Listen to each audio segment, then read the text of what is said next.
જય માતાજી. અત્યારે સાંજનો નજારો ખરેખર જોઈ લો. અને ખાસ કરીને તો જ્યારે વાડી વિસ્તારમાં અને બીજું કે જ્યાં તમને ફેમમાં જે વસ્તુ ઉડતી દેખાય છે એને આપણા ગામડાની અંદર તો આપણે ખબર હલુરિયા કહેતા, બરાબર. કયા વિસ્તારમાં શું કહેવામાં આવે છે એ કાંઈ ખબર નથી, પણ એને હલુરિયા તરીકે આપણે ઓળખા. અને આ જ્યારે ઉડતા હોય તો સમજી લેવાનું કે વરસાદ ઘણી માત્રામાં થવાનો હોય, બરાબર. આ નક્કી ફાઇનલ છે એમ. અને અત્યારે એ પણ ઉડી રહ્યા છે. અને આમ ગણવા દો ને તો અત્યારે વરસાદની ખૂબ એટલે ભરપૂર આગાહી છે, બરાબર. એટલે 100% વરસાદ વધારે પડતો આવી શકે છે. જોઈ લો, આ ફેમમાં એ ઉડી રહ્યા, બરાબર. સ્ક્રીન પર જોઈ શકતા હશો તમે. અને અમારું કામકાજ પણ બધું ચાલુ છે. તમને તો ખબર જ હશે કે આપણા આના સિવાય કોઈ ઉધાર નથી, બરાબર. એટલે કામકાજ આ રહ્યું અમારું ચાલુ છે. અને કામ ખરેખર આમ ગણવા દો ને તો ઓહરતો પણ નથી, કારણ કે બહુ કચરો છે અંદર. અને માલ પણ સારો લાગ્યો છે, બરાબર. એટલે કથળા તો રહેવાના. અને જંગલ જેવો વિસ્તાર જંગલ હોય ને એટલો ખતરનાક નજારો અત્યારે દેખાય. આપણને એમ જ લાગે જંગલમાં દાખલ થયા, બરાબર. એ જંગલ જેવો માહોલ છે અત્યારે. અને હાઈટ જુઓ, આટલી હાઈટમાં ખરેખર કામ કરવું એટલે બહુ મુશ્કેલ છે. અને વરસાદ પણ ચાલુ છે એટલે વારંવાર કેમેરા ઉપર વરસાદના છાંટા આવે છે. આવો નજારો છે અત્યારે, બરાબર. અને આ કટિંગ કાઢી રહ્યા છે, કેટલું ખતરનાક કટિંગ નીકળી રહ્યું છે, બરાબર. ને જંગલ જેવો વિસ્તાર દેખાય અત્યારે. ખરેખર તમે જોઈ લો, હાઈટ જુઓ મારાથી, એટલી ખતરનાક હાઈટ છે, બરાબર. જુઓ, હવે આટલી હાઈટમાં કટિંગ કરવું બહુ મુશ્કેલ કામ છે. અને મિત્રો, ખાસ કરીને તો એ જ કહીશ કે ખરેખર અમુક કામ છે ને બહુ એટલે બહુ હાર્ડ હોય છે. આની અંદર તમે પાંગર જુઓ, કેટલી હદે પાંગર આવી છે. અને આ પાંગર બધી કટિંગ કરવાની છે આ રીતે, બરાબર. આ રીતે અત્યારે કટિંગનું કામ ચાલી રહ્યું છે, આ રીતે. એટલે અમુક કામ અને ધ્યાન પણ રાખવું પડે કે આની અંદર મેન ડાળી કોઈ ન કપાઈ જાય, એનું પણ બહુ ધ્યાન રાખવું પડે. આ બધું બહુ સમજી વિચારીને કામ કરવું પડે. મેન ડાળી કપાઈ જાય અને પીલો રહી જાય તો માલ આવે નહીં. આવું ઘણું બધું જોવાનું હોય એની અંદર, બરાબર. આવા બધા કથળા આપણા ચાલુ જ હોય છે. અને વરસાદી માહોલ તો જુઓ તમે, ઉપર અત્યારે પણ વાદળા એકદમ ઘેરાયેલા છે, બરાબર.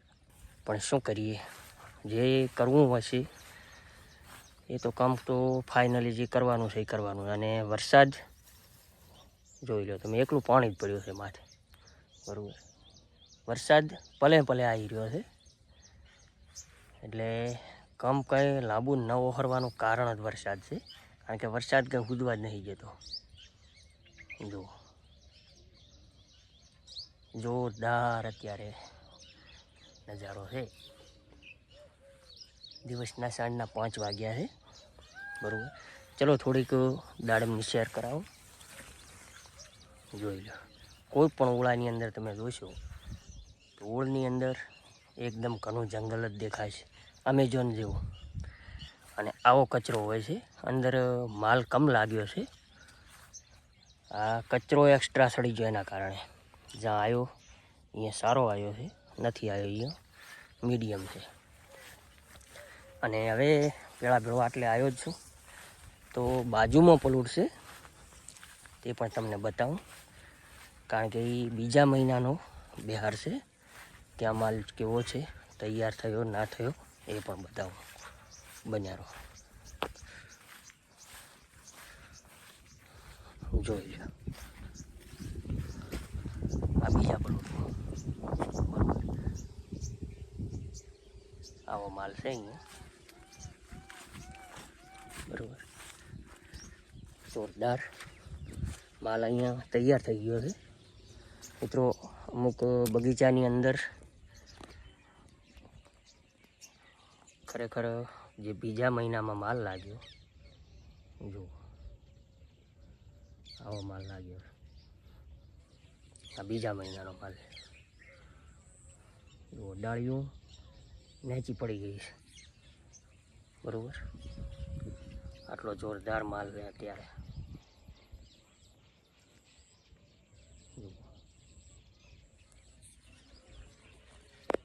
અને આપણે 6થા મહિનાનો માલ આની અંદર બરોબર.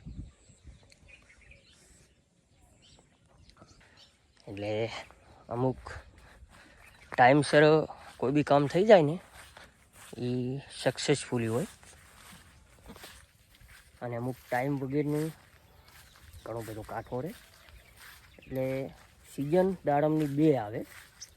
એક સિઝન કહેવાનો મતલબ કે બીજા મહિનામાં બેહાડવામાં આવે, અને બીજી સિઝન એ આવે 6થા મહિનામાં. એટલે આપણે આની અંદર જે માલ બેહાર્યો એ 6થા મહિનાનો બેહારેલો હોય બરાબર. હારી અને ઓણ વરસાદના લીધે પાંગર બહુ ચડી ગઈ છે. બાકી માલ પણ એવું નથી કે નહીં લાગ્યો, માલે સારો લાગ્યો છે, પણ પાંગર વધારે છે.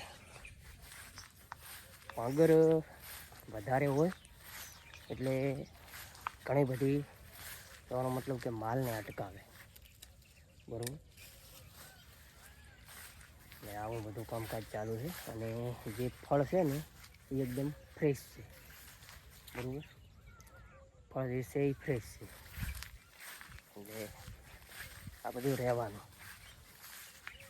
અને થોડી વારમાં તડકો, થોડી વારમાં વરસાદ, થોડી વારમાં તડકો, થોડી વારમાં વરસાદ, આવું ચાલી રહ્યું છે. અને પાંગર જે અમે કટિંગ કરી રહ્યા ને એની અંદર જો આને કહેવાય લટકણીયો માલ. તો આ લટકણીયો માલ લાગ્યો છે બરાબર. એટલે હવે આને એ માલ તૈયાર થશે, એને કટિંગ કરાય નહીં. અને જે અંદર માલ લાગ્યો એ પણ તમે જુઓ બરાબર. એટલે માલ તો એવું નથી કે નથી, બહુ સરસ માલ છે અમદાવાદ બરાબર, એકદમ ફ્રેશ. એટલે ફળ ફ્રેશ હોવું પણ ખૂબ જરૂરી છે. ખાસ જરૂરી છે કે ફળ ફ્રેશ હોવું જોઈએ. અત્યારથી એની અંદર કોઈ તકલીફ, કોઈ રોગ ના હોવો આવા રોપાની અંદર. અને 5 ઉપરનો ટાઈમ હશે. સૂર્યદાદા આર્યા. ચલો આજના બ્લોગમાં આ નાનકડી ઝલક રજા લઈએ. જય માતાજી, જય મોગલ, જય શ્રી રામ, હર હર મહાદેવ.